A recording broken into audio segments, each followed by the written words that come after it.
she's so fine. Hell of a ride, blows my mind. Hell of a ride, lights my... What's good, guys? This is going to be a brief video about a story that came out yesterday on the 29th. And again, thank you so much to Marie722. I seriously couldn't thank you enough. And I've had several subscribers mention this in stories that I've covered. And I really had to stop and think about it because it makes all the sense in the world. COVID psychosis. Some feel distressed and impaired sense of reality after sickness.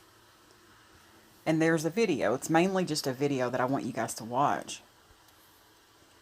A small percentage of COVID-19 patients are experiencing COVID psychosis after infection, including distress and an impaired sense of reality. NBC News Now's Mara Barrett has the story of one woman who lost her husband. If you know someone considering taking their own life, please call the National Suicide Prevention Lifeline at 1-800-273-8255. Now I'm going to cut to the video. This is the last photo that we have of Ben. He had just got out of the hospital that day, finally got home and got to snuggle with his boy. Ben Price was a husband, father of two, business owner, and a farmer.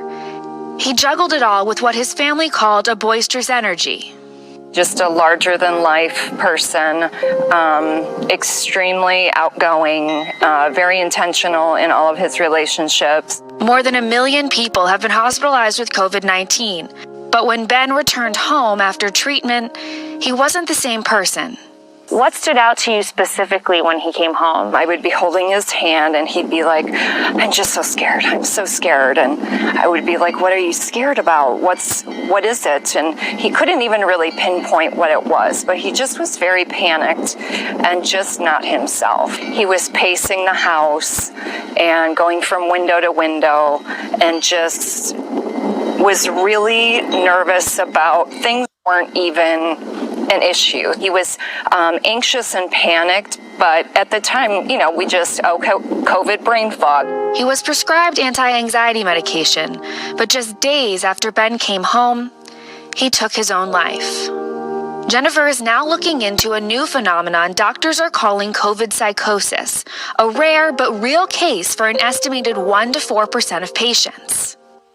There is an emerging pattern, and the pattern seems to be a pretty marked change in a person who may not have had psychiatric problems before, and a set of emotional symptoms like distress, along with, impaired sense of reality. We call that psychosis, hence the term COVID psychosis.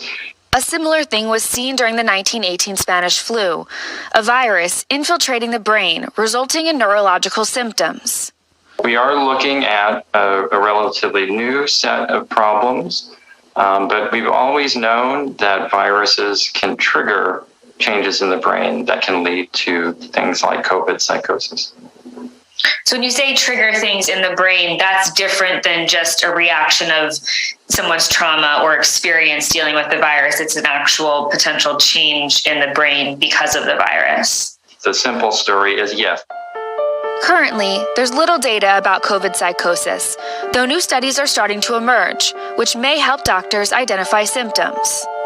So if your COVID recovery is going well, but some other symptom is getting worse, well, that doesn't make sense. Things like if a person stops sleeping, that's unusual. If they stop eating, if they stop enjoying things that they used to enjoy, and, of course, if they're saying things that they usually wouldn't say, those would be all reasons, to talk to them, call your primary care doctor right away.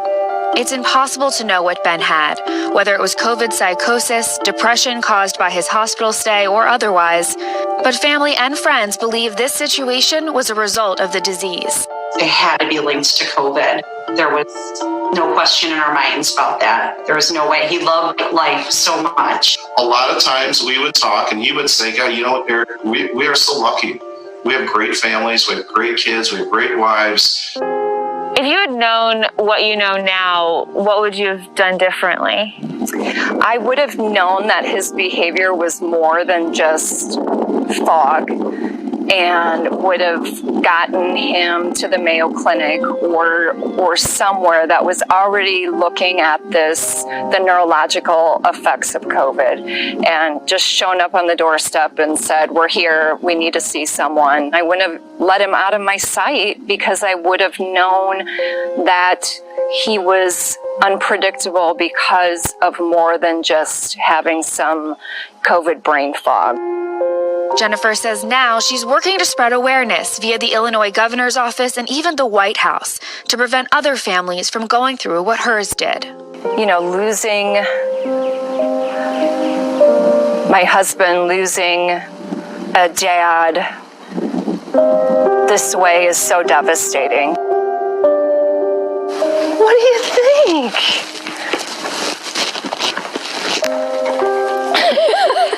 You think Daddy's gonna talk to you? Do you think Daddy's gonna talk to you? Huh? It brings some comfort just knowing that it was beyond him and he didn't leave us, but COVID took him from us. It's a sad, sad story, but one that seems to keep popping up. And specifically the one case that I covered about the New London, Connecticut lady with the son that she had killed. I hate to even say that word. It's hard for me to even say. But everybody talked about how normal she was and how she was a mama bear parent and that she just snapped. And so a lady, a subscriber, had made the comment, do you know if she had been vaccinated for COVID-19? And I was like, it's a really interesting question. Number one, had she had COVID? And number two, had she been vaccinated? So please watch your loved ones if they have had the virus, and watch for these things. It really made me sad in the video to watch his son holding up the photo album to his ear. That was tough to watch. I'm going to go ahead and wrap this story up. But thanks for watching, guys.